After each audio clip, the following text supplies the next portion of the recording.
નમસ્કાર વિદ્યાર્થી મિત્રો, આજે આપણે ધોરણ 8 પાઠ 10 ખનિજ અને ઉર્જા સંસાધન સ્વઅધ્યયન પોથીના આ પાઠના પ્રશ્નોના જવાબની ચર્ચા આપણે કરીશું.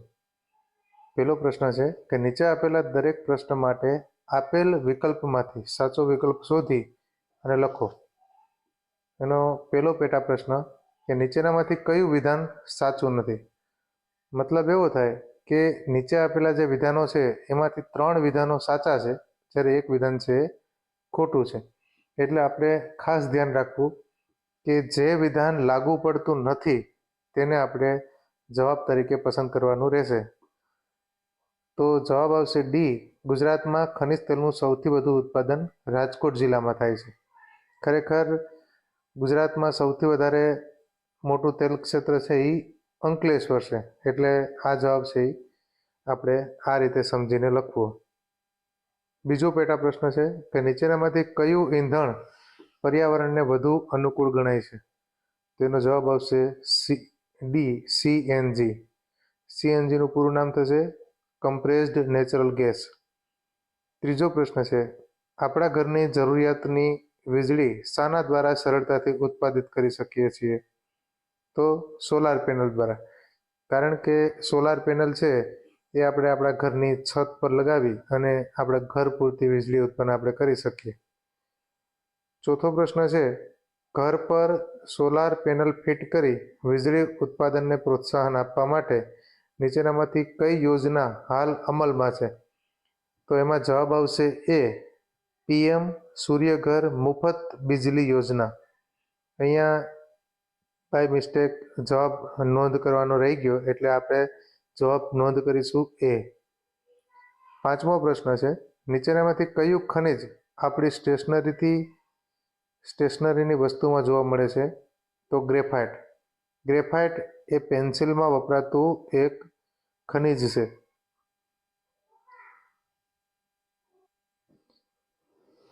છઠ્ઠો પ્રશ્ન છે ચૂલાના ધુમાડાથી રાહત આપવા માટે ભારત સરકાર દ્વારા કઈ યોજના અમલમાં છે.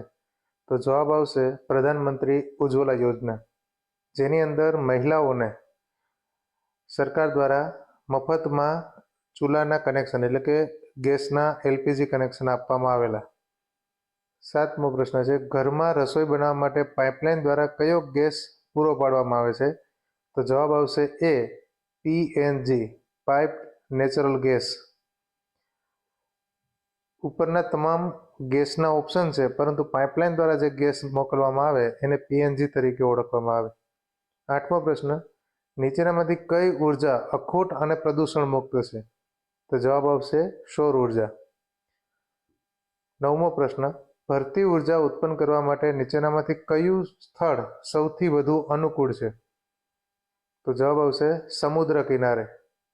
કારણ કે ભરતી ઉર્જા એ સમુદ્ર કિનારે ટર્બાઇન લગાવી અને વીજળી મેળવવામાં આવે, એટલે સમુદ્ર કિનારે જ એને અનુકૂળતા આવે.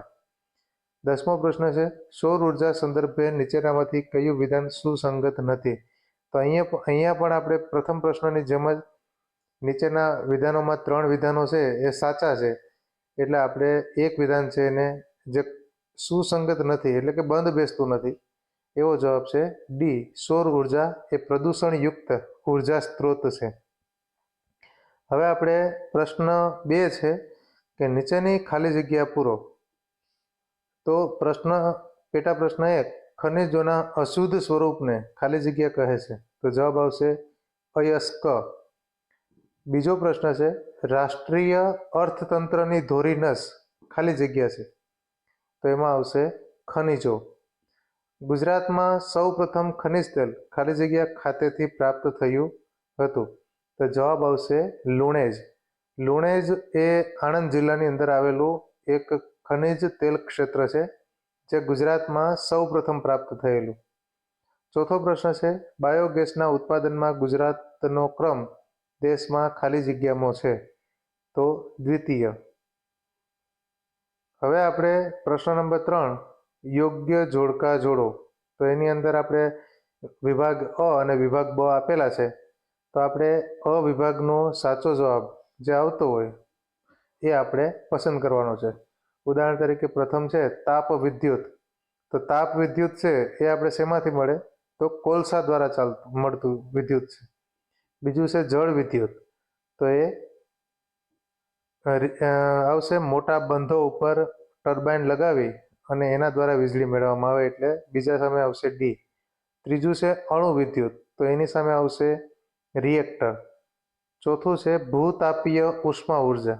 તો એમાં જ્યાં ગરમ પાણીના ઝરા છે ત્યાં ભૂતાપીય ઉષ્મા ઉર્જા મેળવવામાં આવે. પાંચમું છે ભરતી ઓટ ઉર્જા.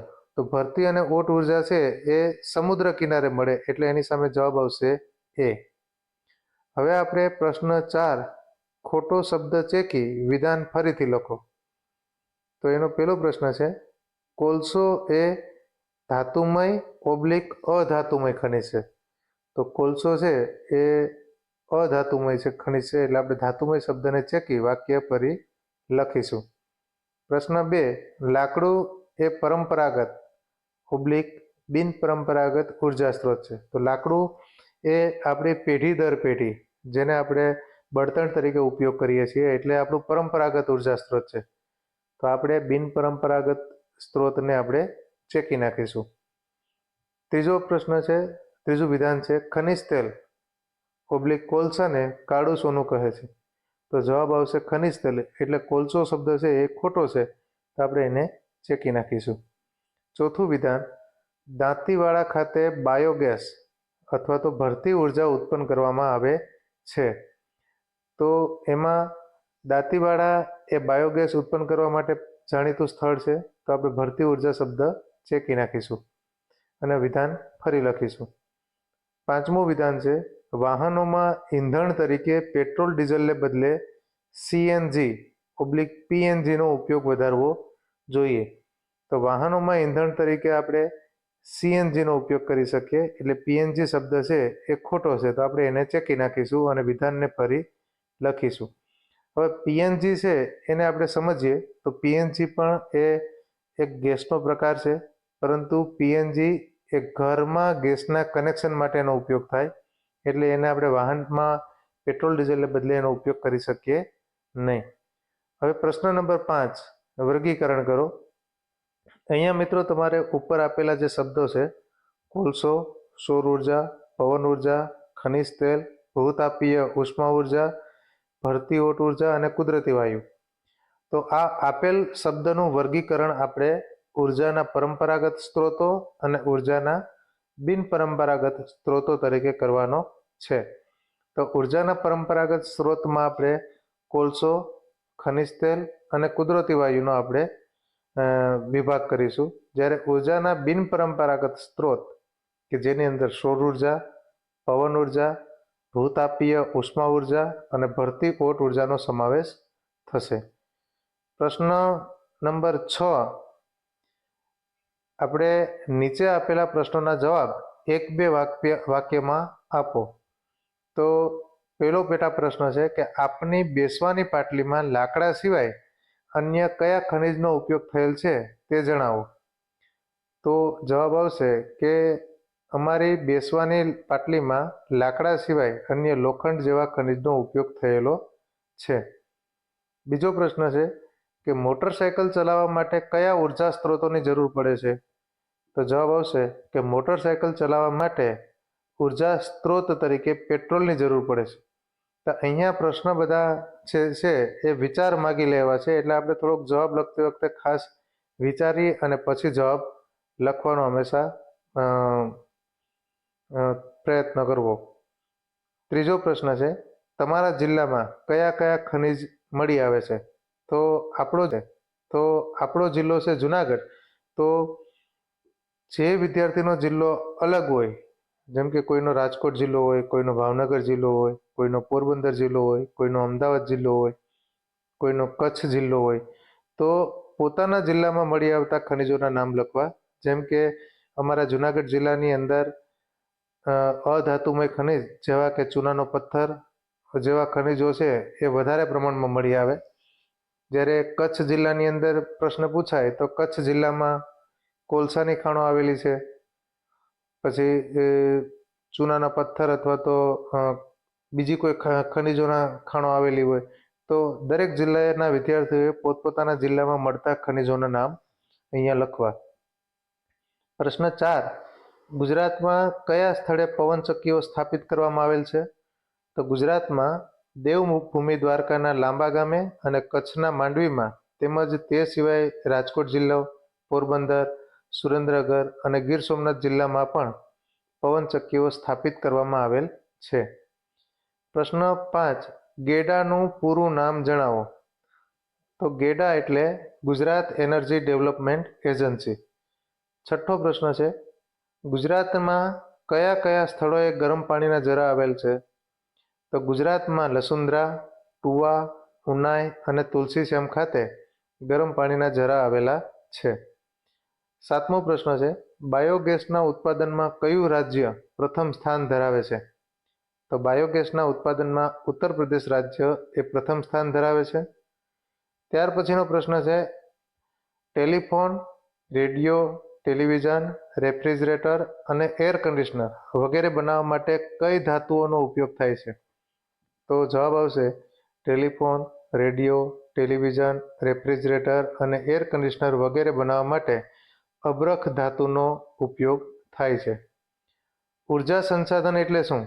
તો કે જે સાધનો થકી આપણને યંત્રો ચલાવવા અને વસ્તુઓના ઉત્પાદન માટે ઉર્જા પ્રાપ્ત થાય છે તેને ઉર્જા સંસાધન કહે છે. પ્રશ્ન નંબર 10.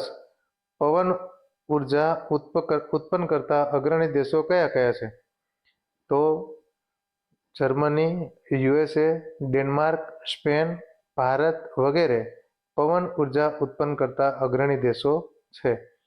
મિત્રો, અહીંયા હું તમને જણાવવા માગીશ કે જો તમને આ વિડીયો ગમે તો અમારી ચેનલ લાઈક કરજો, શેર કરજો અને સબસ્ક્રાઈબ કરજો. સાથે સાથે હવે પછી આગળના પ્રશ્નોના જવાબ માટે ભાગ 2 એની લિંક ડિસ્ક્રિપ્શનમાં આપેલી છે, તો એના આધારે તમે બીજા ભાગના પ્રશ્નોના જવાબ લખી શકશો. આભાર.